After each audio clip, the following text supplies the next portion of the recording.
belong to Israel. Now, what in the world does Paul mean by that? I mean, in our understanding of genealogy, if I'm descended from Bob Gunner, I'm got Bob Gunner's son. It doesn't matter, what I say or what anybody else says. I'm Bob Gunner's son.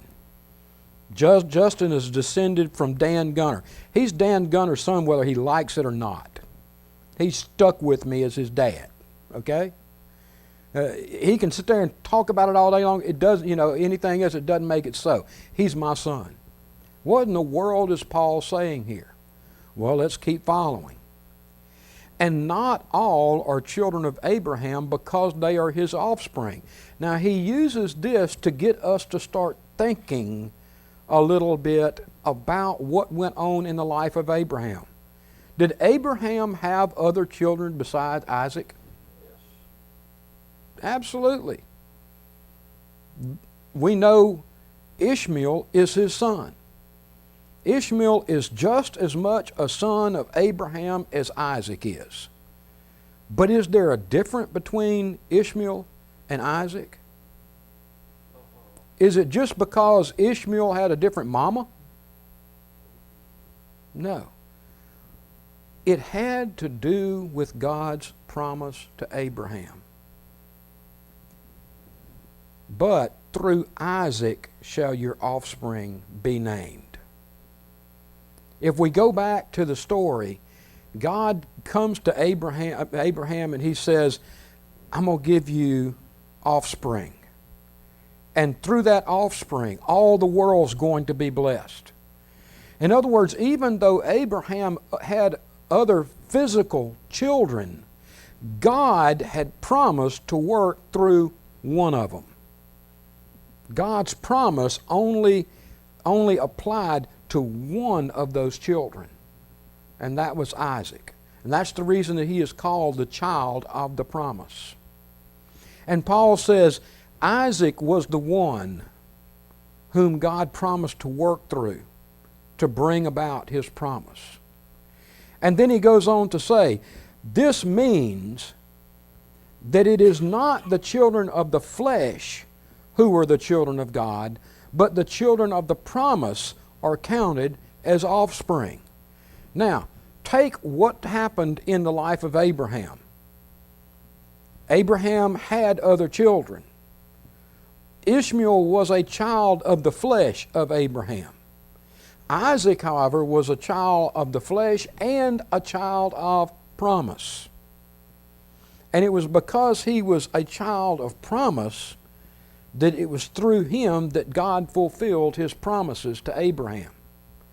In the same way, in the nation of Israel, Paul could look and say, there are physical children of Israel. Physical born children. Every child that is descended from the 12 sons are indeed physically children of Abraham, physically children of Israel. But are they necessarily spiritual children of Israel? Well, that's where the whole issue of the remnant or the children of promise come in. And we've even got to be careful with the understanding of remnant, by the way, because there are some people that came back out of captivity. In fact, most of the ones that came out of the Babylonian captivity came back into the land of Israel as unbelievers. But God uses that term remnant to mean more than that. He uses that term to mean those who are indeed His special children, not by physical birth, but by spiritual promise. And in that sense, Paul says, these Israelites, these Jews, these people of Israel, they are not only physical descendants, but they are also spiritually promised children of God. And so Paul then can say, not all who are descended from Israel belong to Israel. Not every Israelite believed. Not every Israelite had faith in the God of Israel. and was obedient to the God of Israel and looked to the God of Israel. Only a small portion of those people did. Now, as we go on and look at this passage in Romans 9, beginning in verse 22 and going through verse 26, we see this idea expanded. He says, what if God, desiring to show His wrath and to make known His power, has endured with much patience vessels of wrath prepared for destruction, in order to make known the riches of His glory for vessels of mercy, which He has prepared beforehand for glory, even us whom He has called. The same idea of the promise, the calling. And He's saying, what if God put up with, in a sense, put up with or endured with much patience those that were not of the promise, the vessels of wrath prepared for destruction? And that was actually exactly what happened with the vast majority of Israel, by the way. If you will go back and look at this people, the vast majority of Israel, none of them just died naturally. They either died under the promise of God or they died under the curse of God. They were either obedient children or they were disobedient children. Part of the covenant that God entered in with Israel was, if you don't obey, and that if you don't obey hung over them all their life. They'd never died neutral. They either died under the curse of God or they died under the blessing of God. You think of the children that wandered in the wilderness. God says, you will wander in this wilderness until your carcasses drop.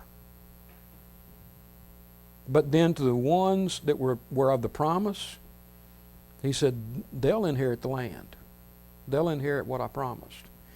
You see, there was no in-between there. As a child of Israel, you either died under the curse of God or you died under the blessing of God. And so He can say, what if God, willing to make His power known, has endured with much patience vessels of wrath prepared for destruction, and carry that into our day and age and to the age of the new covenant, and ask yourself the same question. Is that not exactly what the whole world is like now? You don't die neutral. You either die under the curse of God or you die under the blessings of God.